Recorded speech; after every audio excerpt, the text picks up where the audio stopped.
Civilization is in some ways incommunicable, but it is true that like in Africa they do have their own civilization. It's different, it's very different, but it is theirs. And it's a great example of outside of that. If you like unroot people and you basically feed them the cultural equivalent of like horrendous slop, it's the same thing that happens to any displaced people. Because I'm currently writing something about the fact that a lot of people do this haggling and being like, oh, well, Indian immigrants aren't the same as African immigrants and they aren't the same as these immigrants. But a large part of it is the conditions that they are put in, usually by the UK government, and that they're put in social housing, they're reliant on certain things. And it does automatically turn almost anybody into this weird, dependent, kind of like cultureless, feckless subclass, very intentionally. And I think to an extent, as a lot of the kind of like human intelligence people get it a bit wrong in that you can't just play like racial top trumps with people. It's about the fact that these people aren't in their own civilizations. They have no idea like who they are. They have no real sense of self. And their identity, like you've said, is wrapped up in a very, very toxic political stew in the US. And also just the fact that you have these kind of festering communities that don't communicate any values to people. I agree with a lot of what you said. The thing about Africans having their own culture, I will somewhat disagree because the only culture that has been of Africans' own was completely outclassed by the West, and they now have a Africanized version of the West's culture, because the West culture is still in the works, and that's their own thing, and they're making a somewhat of a mix of it. I wouldn't go so far as to say a hybrid, but they're making a mix of it, and some African countries are doing okay. And that's fine. Just do the Status Prime directive. Just leave them to it. Leave them be. Not maybe so. But I think Civilization. Let them have it. Yeah, Civilization is communicable if you're specific. It's not communicable to an entire race. You can't just give Civilization to a race and let them run with it. The whole Arab Spring in the Middle East, I'm not sure it was really genuine, but even if it had been, I don't think it would have worked. You can't just go to democracy, even though I think democracy is good. You can't just go to it. The people need to be of the right kind of constitution and mentality. And the people in the Middle East just aren't.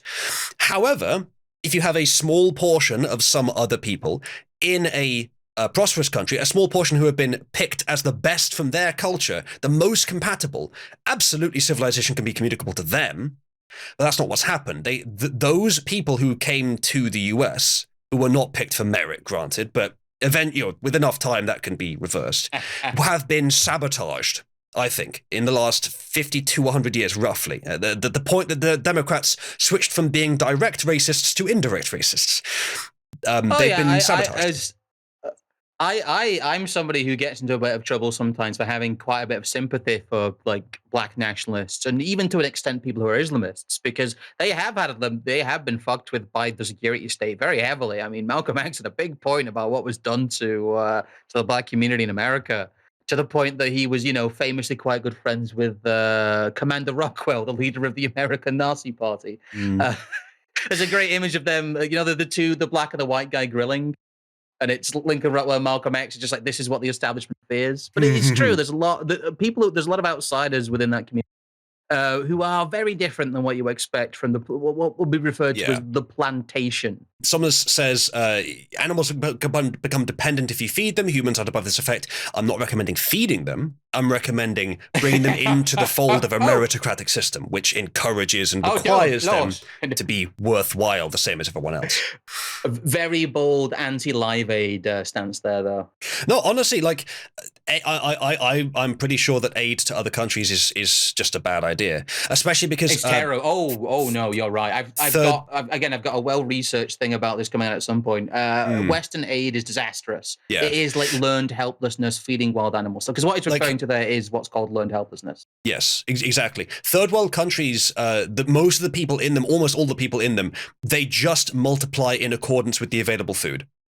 They don't learn to produce their own food. They don't build anything. They just multiply in accordance with additional food, which means at that point that you have to supply that much food next year, otherwise they start starving more than they probably were before. So by providing food to Africa, we are not causing people who would have been starving to not be starving anymore, and that's it. We are instead multiplying the people while there are still going to be some who are starving. Because it's a natural state of an expansive species like that, which does I not. say we should move on, but this is an interesting discussion because I want to introduce something here, which is okay. The other point that I've made multiple times to people when they've talked about this and talked about altruism and compassion, it's like, okay, but what happens, as is happening now, if the complex systems that support the West break down and the West can no longer supply food for itself, never mind large amounts of food aid? Yep. Many more Africans die then. Yes. Yep. It's like no, I actually don't want them all to die. I have the compassionate approach here. Please think about what Indeed. you're doing. But it's also tiresome. Yeah. From the Equal Justice Initiative. By the way, that's another thing is that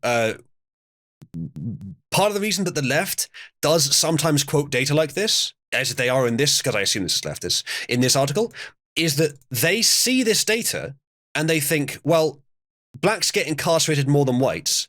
That must be a bias of the justice system against blacks. So you see what I mean? You can take data and use it for anything. It's a point that I was making with Aiden the other day, that obviously she understands it, but that her data could be interpreted a different way, and so I did.